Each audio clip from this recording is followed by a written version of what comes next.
আমরা কালামে পাকের তেলাওয়াত শুনলাম। এখন একটি ইসলামী সঙ্গীত পরিবেশন করবে হুযায়ফা আব্দুল্লাহ তাওহীদ। হুযায়ফা আব্দুল্লাহ তাওহীদ একটি সঙ্গীত পরিবেশন করবে। আসসালামু আলাইকুম ওয়া রাহমাতুল্লাহি ওয়া বারাকাতুহু। আপনারা সবাই কেমন আছেন? যতদিন মুসলমানরা কোরআনকে জীবন বিধান হিসেবে মেনে নিয়েছিল, ততদিন ইমানের বলে বলিয়ান হয়ে ইন্দোনেশিয়ার জাকার্তা থেকে শুরু করে মরক্কোর রাওয়াত পর্যন্ত সারা পৃথিবী শাসন করেছিল মুসলমান। আজ সেই বিরাট জাতি মুসলমানরা কোরআন থেকে সরে গিয়ে কাফের মুশরিক মুনাফিকদের হাতে মার খাচ্ছে। তাই আরবি সম্পদ ফিরে আনতে আবার কোরআনের কাছে ফিরে আসতেই হবে মুসলমান। বীর মুসলমান ধরো আল কুরআন, ফিরিয়ে আনো হারানো সম্মান।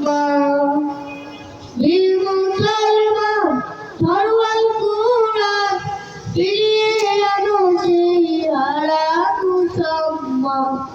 বীর মুসলমান নারায়ে তাকবীর, আল্লাহু আকবার, নারায়ে তাকবীর, আল্লাহু আকবার। তুল তাকবীর দুনি ধরায়ার একবার। বীর মুসলমান যে আওয়াজ শুনে আর মুসলমান ভয় কাঁপে তো কাফের হবে ইমান।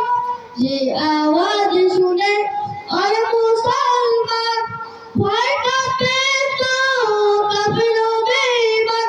তাওরে সে হুঙ্কার করলে তুলে পার, তাওরে সে হুঙ্কার করলে তুলে পার। পাপ দুনিয়া ভেঙে করলে চুরমার। বীর মুসলমান ধরো আল কুরআন, ফিরিয়ে আনো সেই হারানো সম্মান। বীর মুসলমান যে ঈমান বলে হয় বলিয়ান, শাসন করেছিল দুনিয়াদার। যে ঈমান বলে হয় বলিয়ান, শাসন করেছিল দুনিয়াদার। সত্যের সে তলোয়ার ধরে তুলে আবার, সত্যের সে তলোয়ার ধরে তুলে আবার। পাপ দুনিয়া ভেঙে করলে চুরমার। বীর মুসলমান ধরো আল কুরআন, ফিরিয়ে আনো সেই হারানো সম্মান। বীর মুসলমান নারায়ে তাকবীর, আল্লাহু আকবার, নারায়ে তাকবীর, আল্লাহু আকবার। তুল তাকবীর দুনি ধরায়ার একবার। বীর মুসলমান। আসসালামু আলাইকুম ওয়া রাহমাতুল্লাহি ওয়া বারাকাতুহু।